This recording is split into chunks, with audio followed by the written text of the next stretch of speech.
that was a Trump trade.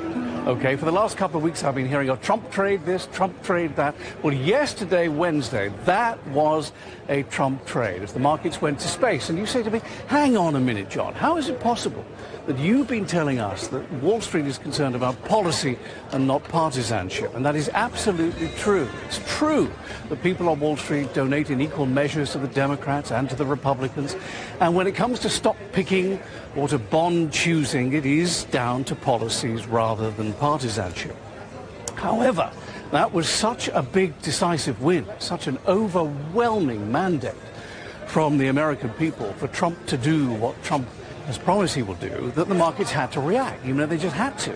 Because you have to. That's what they do here. They're trying to make money for you and everybody else who has a pension around the world. So that is indeed what happened. And it followed a couple of sort of meh kind of days. A little bit sort of meh on Tuesday and Monday. Last week, maybe sort of meh. And so they finally had their chance to go for it, and that's exactly what happened. It was a relief rally. It was basically the fact, I think, that they probably support Donald Trump's policies now that he's very much in focus for the medium and the short and the long term. And also, I think, because they're quite happy to have a businessman back in the White House. I think all those three things are true. The rally was across the board. It was financials, technology, discretionary, energy, communications. Let me give you a couple of good examples.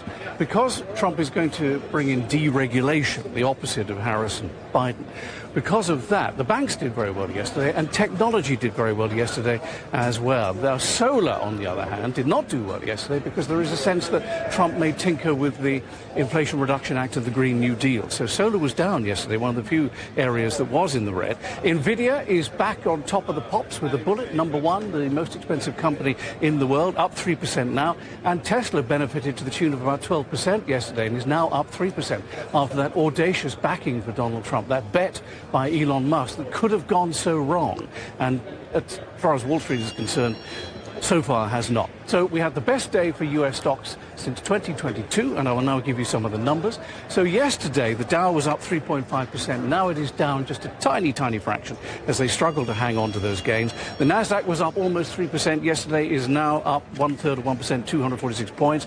S&P 500 yesterday, 48th record close of the year.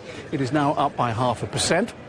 The bond yields are up, gold is up back today, oil is down, and Bitcoin is at 76,000, almost a gain of 0.5%, and that's because Trump is seen as the crypto candidate.